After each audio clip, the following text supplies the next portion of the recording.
Hey everyone, my name is Literally Metaphorical, aka Meta, and I'm going to show you guys everything you'll need to know about movement in the Doom 2016 any% speedrun, as well as a couple quick tips I think every runner should know that aren't to do with movement. On screen now is the time signatures for all the topics I'll be covering in this video.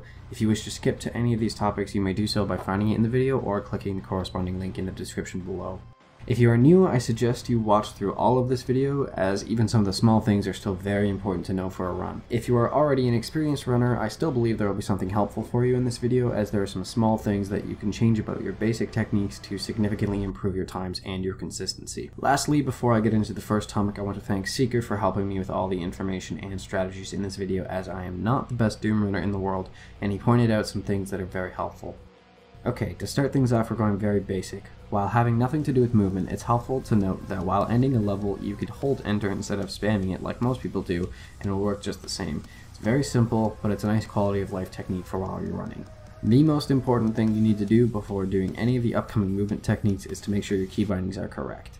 On screen now you can see my personal key bindings. The only two really important ones are jump, which by default is bound to space, and weapon mod, which by default is bound to mouse 2. Now we're going to bind both of these to our mouse wheel, either mouse wheel up or mouse wheel down. For me personally, I like to have jump bound to mouse wheel down and weapon mod bound to mouse wheel up. The reason that we changed the bindings is because you actually jump higher when you jump with the mouse wheel, and we bind weapon mod to the mouse wheel because it allows us to do a glitch called Extendo Grabbing, which I'll be covering later in this video. Now let's get into some very basic movement ideas.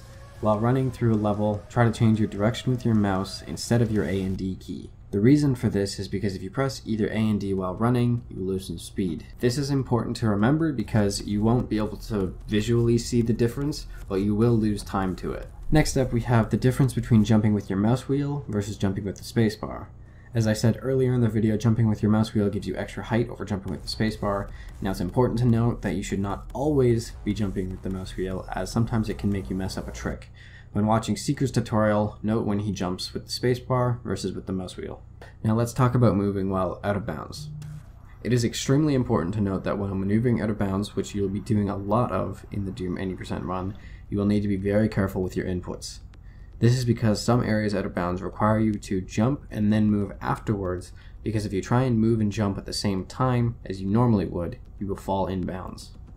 Another thing to note about being out of bounds is that while you normally have 2 jumps once you get the thruster boots, you can actually reset your 2 jumps by pushing your head through the ceiling as demonstrated here, or otherwise getting in bounds. Also, double jumping will cause you to slow down as well, so when you need to double jump, do it as late as you possibly can.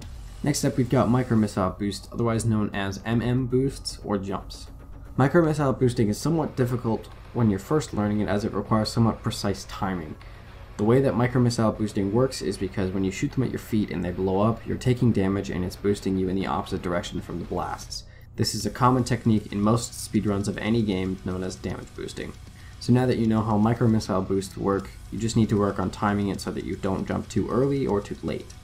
Try to jump just before they're about to explode. Another thing to note is that you can combine the micro missile boosting with jumping with your mouse wheel for that extra height. Time to get into some of the more advanced techniques.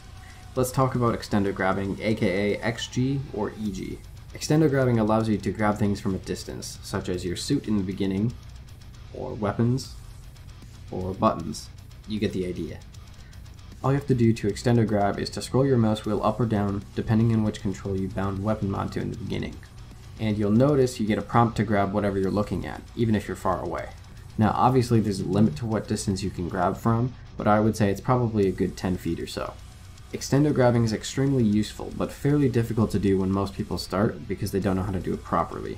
Most people when starting, including me, try to spam the mouse wheel and the interact key because it seems that would be naturally the best way, but in reality you're only making it harder on yourself. The best way to perform an extendo grab is to very slowly scroll your mouse wheel and either spam your interact key or try and precisely time it. In my case, I usually spam my interact key. Now let's talk about basic Gauss boosting. Gauss boosting is a very easy concept to understand, but a difficult one to master. Gauss boosting is done when you jump and fire your Gauss cannon. It works because the recoil of the gun propels you quite far, which is really simple. However, there are a couple things that are very small but make a huge difference when trying to do a certain trick. Number 1, do not hold W once you are in midair after Gauss boosting. The reason for this is because when you hold W in midair, you will slow down dramatically, as shown here.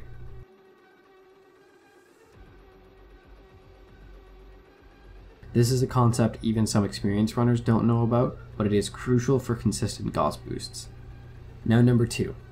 If you think you aren't going to make it where you need to, you can aim the Gauss cannon down and shoot in midair to get some extra distance. And finally number 3, you can Gauss boost after jumping with your mouse wheel instead of jumping with your spacebar to get additional height. Now this is quite difficult for some people to do, but the way I found helped me was to press down and swipe on both the left mouse button and my mouse wheel.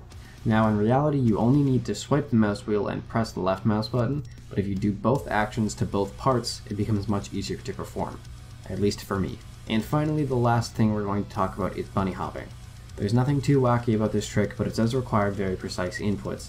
Basically, all you have to do is get some momentum using the Gauss cannon, and then jump just as you touch the ground, and I do mean just. This is pretty much a frame-perfect jump.